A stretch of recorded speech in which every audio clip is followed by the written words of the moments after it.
प्रधानमंत्री नरेंद्र मोदी के खिलाफ अपमानजनक बयान को लेकर विवादों में घिरे कांग्रेस नेता राजा पटेरिया के बयान की कमलनाथ ने निंदा की है। पूर्व सीएम कमलनाथ ने कहा कि कांग्रेस पार्टी और उसका एक एक कार्यकर्ता बापू के सत्य और अहिंसा के सिद्धांत का पालन करता है।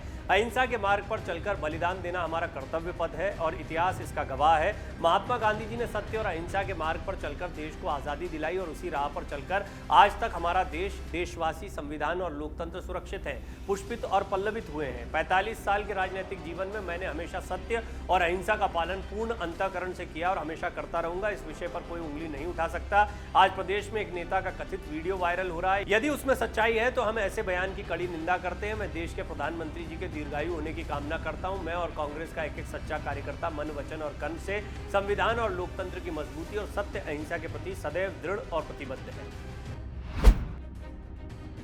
राहुल गांधी की भारत जोड़ो यात्रा के लिए बने एक टेंट में आग लगाने की कोशिश की गई। सवाई माधोपुर के बामनवास में सोमवार देर रात कुछ अज्ञात लोग टेंट में आग लगाने की तैयारी कर रहे थे।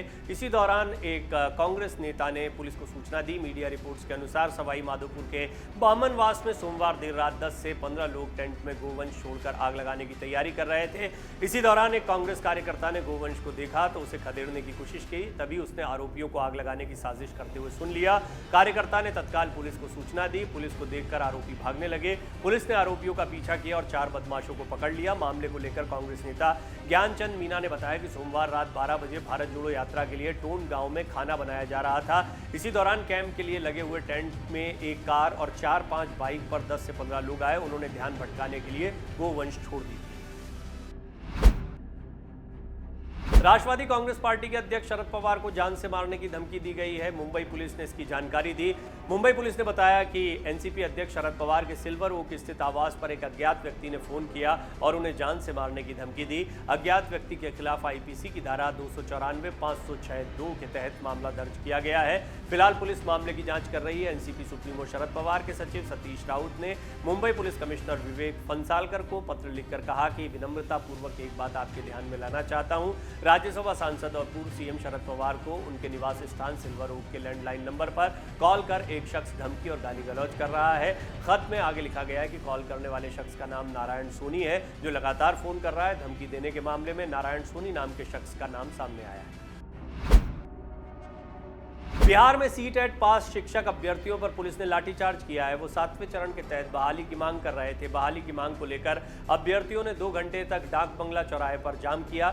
इसके बाद पुलिस ने लाठीचार्ज करते हुए अभ्यर्थियों को खदेड़ दिया। अभ्यर्थी तिरंगे के साथ प्रदर्शन कर रहे थे। विधानसभा शीतकालीन सत्र के पहले दिन मंगलवार को एक तरफ जहां विपक्ष ने सरकार को घेरा तो वहीं सड़कों पर शिक्षक अभ्यर्थियों ने भी खूब हंगामा किया। सीटेट बीटेट पास शिक्षक अभ्यर्थियों ने 7वें चरण की शिक्षक बहाली के लिए नोटिफिकेशन जारी करने की मांग की। सैकड़ों की संख्या में शिक्षक अभ्यर्थी पटना जंक्शन डाक बंगला चौराहे के रास्ते विधानसभा घेराव के लिए निकले। इस दौरान पुलिस ने रोकने के लिए डाक बंगला चौराहे पर लाठीचार्ज कर दिया। आपको बता दें 3 महीने पहले भी पुलिस ने पटना में शिक्षक अभ्यर्थियों पर लाठीचार्ज किया था। तिरंगा लेकर प्रदर्शन कर रहे शिक्षक अभ्यर्थियों पर लाठीचार्ज किया गया। 5 दिसंबर को राजस्थान में प्रवेश करने वाली यात्रा सोमवार को बूंदी से सवाई माधोपुर जिले में पहुंची। सुबह करीब 8:30 बजे राहुल गांधी खिजूरी गांव के एक किसान के घर चाय पीने पहुंचे, लेकिन वहां उनको शिकायत सुननी पड़ गई। जिस किसान के घर वो चाय पीने पहुंचे थे उसने बिजली बिल की शिकायत की। राजस्थान में कांग्रेस सत्ता में है और अशोक गहलोत मुख्यमंत्री हैं। ऐसे में किसान ने भी बिजली बिल की शिकायत का मौका गंवाया नहीं। राहुल गांधी की अगुवाई में निकाली जा रही इस भारत जोड़ो यात्रा का मुख्य उद्देश्य लोगों से जुड़ना है। ऐसे में किसानों ने भी अवसर का फायदा उठाते हुए बिजली बिल की शिकायत की। एक रिपोर्ट के मुताबिक सवाई माधोपुर के किसान वेनी प्रसाद मीणा ने राहुल गांधी से कहा कि उन्हें बिजली बिल का अधिक भुगतान करने के लिए मजबूर किया जा रहा है और उर्वरकों की शिकायत भी इस किसान ने यहां पर की। इसके साथ ही किसानों ने कहा कि किसान उर्वरक के लिए संघर्ष कर रहे हैं। मजबूरी में उन्हें ऊंचे दामों पर उर्वरक खरीदना पड़ रहा है। बॉलीवुड के दिग्गज एक्टर अनुपम खेर कितने रिलीजियस हैं ये तो किसी से छिपा नहीं है। एक्टर अक्सर ही किसी न किसी मंदिर या धाम के दर्शन करने निकल पड़ते हैं। हाल ही में अनुपम खेर उज्जैन के महाकाल दर्शन करने पहुंचे, जहां उन्हें ऐसे वेश में देखा गया कि शायद कोई पहचान भी ना पाए। आपके फेवरेट एक्टर अनुपम खेर साधु बन गए। अगर हम आपसे ये कहें तो आप विश्वास नहीं करेंगे। हमें भी नहीं हुआ जब हमने अनुपम को ऐसे लुक में देखा। अनुपम खेर ने एक वीडियो अपने इंस्टाग्राम अकाउंट पर शेयर किया है, जहां वो महाकाल मंदिर के बाहर नजर आ रहे हैं। अनुपम ने कैप्शन में लिखकर बताया कि आज भोलेनाथ की कृपा से उज्जैन के महाकाल मंदिर में पूजा करने का अवसर मिला। कोविड के 2 साल के कठिन समय के बाद 2022 मेरे लिए प्रभु के आशीर्वाद की तरह था। चरणों में नतमस्तक होकर धन्यवाद किया। आप सबके लिए भी प्रार्थना की। मंदिर का एक नया रूप देखने को मिला। जय महाकाल।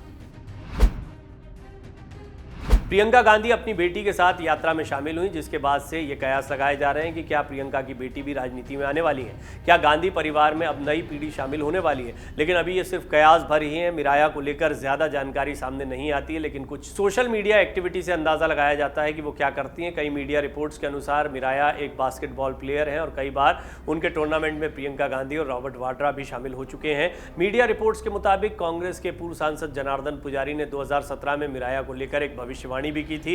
एक रिपोर्ट के मुताबिक पुजारी का कहना था कि मिराया एक दिन अपनी परनानी इंदिरा गांधी जैसी नेता बनेंगी। उन्होंने कहा था कि मैंने एक ज्योतिषी से पूछा था कि मिराया का भविष्य क्या होगा। इस पर ज्योतिषी ने कहा था वो भारत की ऐसी नेता हो सकती हैं जैसी आज तक कोई ना हुई हो। गौरतलब है कि प्रियंका गांधी की बेटी मिराया और बेटा रेहान हमेशा लो प्रोफाइल रहे हैं। दोनों को प्रियंका और रॉबर्ट वाड्रा चर्चा से दूर ही रखते रहे हैं। 13 दिसंबर 2001 को संसद पर हुए आतंकी हमले के 21 साल पूरे हो गए हैं। भारत का हर नागरिक हमले को नाकाम करने में शहीद हुए जवानों को गर्व के साथ श्रद्धांजलि अर्पित कर रहा है।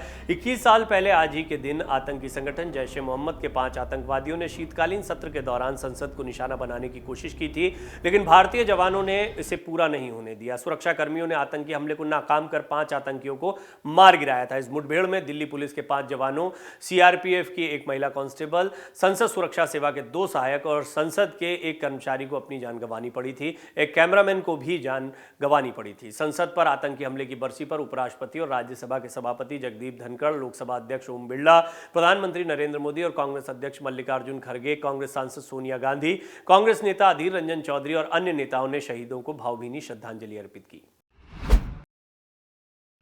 भारत और चीन के बीच 9 दिसंबर को तवांग में हुई हिंसक झड़प का मुद्दा संसद में गर्मा गया है। कांग्रेस इस मसले पर सरकार को घेरने में लगी हुई है, तो वहीं इस बीच केंद्रीय गृह मंत्री अमित शाह ने कांग्रेस पर गंभीर आरोप लगाए। अमित शाह ने कहा कि कांग्रेस ने साल 2006-07 में चीनी दूतावास से शोध के लिए पैसा लिया। उधर लोकसभा में विपक्ष के नेता कांग्रेस सांसद अधीर रंजन चौधरी ने इन आरोपों पर गृह मंत्री को जवाब देते हुए कहा कि चंदा देने वालों की लिस्ट निकाली जानी चाहिए। गृह मंत्री ने कहा, मैंने प्रश्नकाल की सूची देखी और प्रश्न संख्या 5 देखने के बाद मुझे कांग्रेस की चिंता समझ में आई। सवाल राजीव गांधी फाउंडेशन के विदेशी योगदान अधिनियम लाइसेंस को रद्द करने के संबंध में था। अगर वो इजाजत देते तो मैं संसद में जवाब देता कि राजीव गांधी फाउंडेशन को 2005 से 2007 के दौरान चीनी दूतावास से 1 करोड़ 35 लाख रुपए का अनुदान मिला, जो एफसीआरए के हिसाब से उचित नहीं था। लिहाजा नियमानुसार गृह मंत्रालय ने इसका रजिस्ट्रेशन रद्द कर दिया। महाराष्ट्र के राज्यपाल भगत सिंह कोश्यारी का विरोध अब तेज होता जा रहा है। कांग्रेस, राष्ट्रवादी कांग्रेस पार्टी, शिवसेना, उद्धव बालासाहब ठाकरे, संभाजी ब्रिगेड और कुछ अन्य संगठनों ने महाराष्ट्र के पुणे शहर में बंद का आह्वान किया। यह बंद छत्रपति शिवाजी के बारे में राज्यपाल भगत सिंह कोश्यारी के बयान की निंदा करने के लिए बुलाया गया। समाचार एजेंसी पीटीआई ने बताया कि पुणे में एक व्यापारी निकाय federation of traders association of Pune के अध्यक्ष फतेह चंद रोका ने आज के बंद को समर्थन देने और दोपहर 3 बजे तक दुकानें बंद रखने का फैसला खुद ब खुद लिया था। एनसीपी ने कहा, इन पार्टियों की अपील के बाद महासंघ के सभी सदस्यों की एक आंतरिक बैठक आयोजित की गई और मंगलवार दोपहर 3 बजे तक दुकानें बंद रखकर बंद का समर्थन करने का निर्णय लिया गया। गौरतलब है कि आवश्यक सेवाएं, पेट्रोल पंप और सीएनजी पंप चालू रहे। डाउनलोड करें अमर उजाला ऐप और पाएं खबरें लगातार। अगर आप ये वीडियो YouTube पर देख रहे हैं तो हमारे चैनल को सब्सक्राइब करें और बेल आइकन को दबाना ना भूलें। अगर आप Facebook पर ये वीडियो देख रहे हैं तो हमारे पेज को लाइक करें।